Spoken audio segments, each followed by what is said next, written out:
Sir TDR బాండ్లో కూడా పెద్ద ఎత్తున అవకతవకలు జరిగినాయి అనేది అలిగేషన్స్ ఉన్నాయి. ఏదండి టీడీఆర్ బాండ్స్ ఒక అది వస్తాను. పీడిఎస్ రైస్ కూడా పెద్ద ఎత్తున జరిగింది. అవకాశం ఉంటే ఆకాశం హద్దుగా వెళ్ళిపోయారు వీళ్ళు. టీడీఆర్ బాండ్లు ఏంటండి, లేకుంటే రైస్ ఏంటండి, దానికి మొబైల్ వ్యాన్స్ ఏంటండి, అంటే యథేచ్ఛగా తీసుకుపోవడం, అక్కడ పంచాయతీ నాటకాలు ఆడడం, మళ్ళా తీసుకొచ్చి పోర్టుకు వెళ్ళిపోవడం. ఎప్పుడన్నా చూశారు ఒకే మంత్రి ఇక్కడ ఫారెస్ట్ మైనింగ్, అక్కడ ఒకే కుటుంబం MLA, rice millers association president, civil supplies corporation chairman. Can you imagine? అంటే దొంగకి తాళాలు ఇవ్వడమే కాకుండా లైట్లు కూడా అరేంజ్ చేసి యథేచ్ఛగా దోచుకోమన్నారు. వెహికల్ పెట్టారు, ఏమి ఇబ్బంది లేకుండా మళ్ళీ తీసుకొని నేరుగా పోర్టు దగ్గర తీసుకెళ్ళిపోవచ్చు. సార్ విశాఖపట్నంలో పెద్ద ఎత్తున భూదోపిడీ జరిగిందని 5 ఏళ్ల పాటు అనేక సార్లు, అంటే మీరు ప్రతిపక్షంలో ఉన్నప్పుడు మీ పార్టీతో పాటు ఇతర పార్టీలు కూడా ఆరోపించాయి. ప్రధానంగా ఉత్తరాంధ్రను విజయసాయి రెడ్డి దోచుకున్నాడు అనేది ఒక ప్రధాన ఆరోపణ. అక్కడ ఉన్నటువంటి అనేక భూములు కొట్టేయడంలో 2 ఏళ్ల పాటు ఆయన కీలకంగా వ్యవహరించారనేది ఉంది. ఆయన పైన కావచ్చు, లేదంటే వైసీపీ భూదోపిడీ పైన విచారణకు ఏదైనా ఆదేశించబోతా ఉన్నారా? ఎవ్రీథింగ్ ప్రైమా ఫేసీ లేకుండా మనం ఏది ఆదేశాలు ఇచ్చినా కరెక్ట్ కాదు. నేను మొత్తం డేటా తీసుకున్న తర్వాత ఎంత పెద్దవాళ్ళైనా సరే ఎంక్వైరీ ఉంటుంది, చట్ట ప్రకారం అందరికీ శిక్ష ఉంటుంది. No question of compromise for anybody. Sir, how much time would you require to resolve all these land disputes? ఏమండి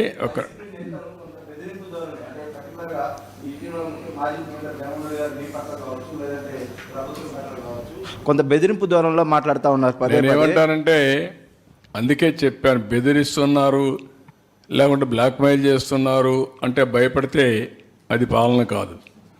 వాళ్ళు ఏదో నన్ను తిట్టారు అంటే నేను పరిగెత్తబోయి ఏదో చేశాను కూడా కరెక్ట్ కాదు. నేను ఒకటే చెప్తున్నా, ఎంత గొప్పవాడైనా సరే తప్పు చేసిన వాడిని వదిలిపెట్టాం. ఇందులో రాజకీయంగా ఏదో వాళ్ళ మీద కక్ష తీర్చుకునే ఉద్దేశం ప్రభుత్వానికి లేదు. మేము ప్రజల ఆస్తులకి, ప్రజల మానభంగాలకి రక్షకులుగా ఉంటాం, ఫర్మ్గా ఉంటాం, డిటర్మెంట్గా ఉంటాం. ఏదో గట్టిగా ఇస్తే తప్పించుకోవాలనుకుంటే మాత్రం అది తప్పించుకోవడానికి వీలు కాదు. ఇప్పుడు ఇది ప్రజాస్వామ్య దేశం. ఎవరిని టార్గెట్ చేసుకున్నప్పుడు నేను పోయినంత మాత్రాన నన్ను టార్గెట్ చేస్తే వైఎస్ఆర్ కాంగ్రెస్ పార్టీ ఏం ఆగదు. జగన్మోహన్ రెడ్డి గారు ఇంటికి కూడా వీళ్ళు ఏం పీకలేరు. నన్ను కాదు, జగన్మోహన్ రెడ్డి గారిని టార్గెట్ చేస్తారు. ఇక్కడ మీరున్న సెక్యూరిటీ అంతా తీసేసి, గన్మెన్లు తీసేసి, ఇంకా 15 రోజులు ఎలక్షన్ జరగలేదు, కమిటీ సిఫార్సులు రాలేదు, ఇక్కడ మొత్తం అంతా కూడా సెక్యూరిటీ తీసేశారు కదా. తీసేసి ఎల్లో మీడియా కెమెరాలు పట్టుకొచ్చి జగన్మోహన్ రెడ్డి గారి ఇంట్లోకి ఎట్టేళ్ళాలి, గోడదు గెట్టేళ్ళాలి, ఇవన్నీ కూడా వాళ్ళే చూపిస్తున్నారు. కాబట్టి ఇక్కడ టార్గెట్ ఎవడు దొరికితే ఆ టార్గెట్. ఇటువంటి వాటికి భయపడే ప్రసక్తి లేదు. ఎవడెవడికి టార్గెట్, ఎవడెవడి చేతులు ఏం రాసి ఉందో అవన్నీ పైన ఉన్నటువంటి భగవంతుడు నిర్ణయిస్తాడు. ఎవరి టార్గెట్లు ఎవరికి ఏమవుతుందో చూద్దాం రాబోయే రోజుల్లో. అదేవిధంగా ఋషికొండలో కట్టినటువంటి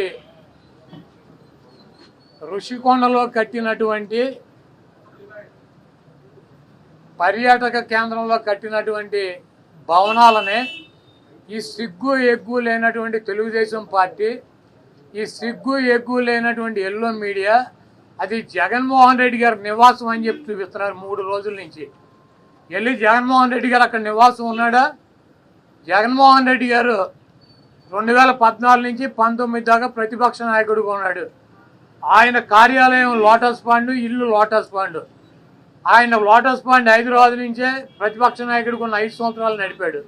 ముఖ్యమంత్రి అయిన తర్వాత 5 సంవత్సరాలు ఈ తాడేపల్లిలో ఉన్నటువంటి ఇల్లు, క్యాంప్ ఆఫీస్ ఇక్కడి నుంచే నడిపాడు ఆయన కార్యాలయాన్ని కానీ ఇంటిని కానీ.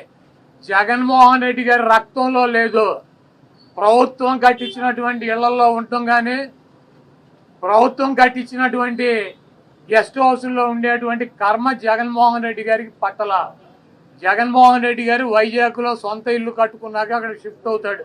అంతేగాని టూరిజం ప్లేస్లో కట్టినటువంటి ఆ హౌస్లో జగన్మోహన్ రెడ్డి గారు వెళ్తాడని చెప్పి ఎవడు చెప్పాడు వీళ్ళకి, వెధవలకి? అది జగన్మోహన్ రెడ్డి గారి కోసం కట్టించుకున్నటువంటి ఇల్లు అని చెప్పి రకరకాలైనటువంటి కథనాలు రాస్తున్నారు. అది ఒక అంతర్జాతీయ రాజధానిగా తీర్చిదిద్దాలన్నదే వైఎస్ఆర్ కాంగ్రెస్ పార్టీ లక్ష్యం. దాన్ని రాజధాని చేయాలన్నదే ఆ రోజు నిర్ణయించుకున్నాం. కాబట్టి అక్కడ ఇంటర్నేషనల్ సెమినార్లు జరుగుతున్నాయి. అనేక మంది ఇంటర్నేషనల్ సంబంధించినటువంటి దేశ విదేశాల నుంచి అనేక మంది పారిశ్రామికవేత్తలు వస్తున్నారు. కనీసం వాళ్ళకి సౌకర్యం ఉండటానికి అవకాశం లేనటువంటి పరిస్థితి ఉంది. కాబట్టి ఉత్తరాంధ్రలో ఉద్దానంలో దాదాపు 700 కోట్ల రూపాయలు పెట్టి హాస్పిటల్ కట్టించారు కిడ్నీ పేషెంట్ల కోసం అని చెప్పి. అదేవిధంగా విజయనగరం కావచ్చు, లేదా పార్వతీపురం కావచ్చు, ఉత్తరాంధ్రలోనే 650 కోట్ల రూపాయలు పెట్టి ఒక్కొక్క మెడికల్ కాలేజీ కట్టించారు. అదేవిధంగా టూరిజం ప్లేస్లో అంతర్జాతీయ సంస్థలు కానీ వ్యక్తులు కానీ వచ్చినప్పుడు అక్కడ ఒక విధి ఉండాలని చెప్పి ఒక మంచి భవనాన్ని నిర్మిస్తే 7 బిల్డింగ్లు అయ్యి, ఒక బిల్డింగ్ కాదు 7 బిల్డింగుల్లో జగన్మోహన్ రెడ్డి గారు ఉండరు. 7 బిల్డింగులు కట్టారు. ఆ 7 బిల్డింగుల్లో 7 బ్లాకుల్ని చూపించేది జగన్మోహన్ రెడ్డి గారు 450 కోట్ల రూపాయలు పెట్టి ఇల్లు కట్టుకున్నారని చెప్పి ఈ దుర్మార్గమైనటువంటి ప్రచారం చేస్తున్నారు.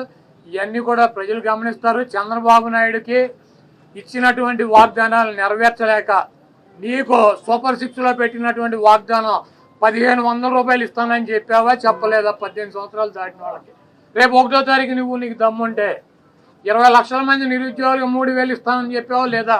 దాని గురించి చెప్పండి. నువ్వు దొంగ వాగ్దానాలు చేసి అధికారంలోకి వచ్చావు. నువ్వు దాని గురించి మాట్లాడండి. ముందు మీరు ఈ వాగ్దానాలను డైవర్ట్ చేయాలని చెప్పి ఒకటి తీసుకెళ్ళి 4 కెమెరాలు బాత్రూములు లెట్రిన్లు టబ్బుల్లో పెట్టి 30 లక్షలు పెట్టి బాత్రూమ్ కట్టాడు. జగన్మోహన్ రెడ్డి గారు ఇల్లు అది. జగన్మోహన్ రెడ్డి గారు ఎప్పుడన్నా ప్రభుత్వ కార్యాలయాలు ఉన్నాడా? జగన్మోహన్ రెడ్డి గారు ఎప్పుడన్నా ప్రభుత్వం గెస్ట్ హౌస్లో ఉన్నాడా? జగన్మోహన్ రెడ్డి గారు ఇల్లు కట్టించుకుని వెళ్తాడు వైజాగ్. నీకు మళ్ళీ ఎవడో కొంపలో దూరేటువంటి పరిస్థితి జగన్మోహన్ రెడ్డి గారికి ఉండదు. కాబట్టి జగన్మోహన్ రెడ్డి గారికి కట్టించినటువంటి ఇల్లు కాదు అది టూరిజం సంస్థ ద్వారా టూరిజానికి సంబంధించి కట్టించినటువంటి 7 బ్లాకులు వాటిని కట్టారు. వాటికి 400 కోట్ల రూపాయలు ఖర్చు పెట్టి అంతర్జాతీయ సెమినార్లు పెట్టినప్పుడు రాష్ట్రపతితో ప్రధానమంత్రి ఈ రాష్ట్రానికి రాజధాని కాబట్టి అది విఐపీలు వచ్చినప్పుడు అక్కడ వసతి గృహాలు ఉండాలని చెప్పి వాటిని అంతర్జాతీయ స్థాయిలో నిర్మించారు తప్పించి అది జగన్మోహన్ రెడ్డి గారి కోసం కట్టినటువంటి ఇల్లు కాదు.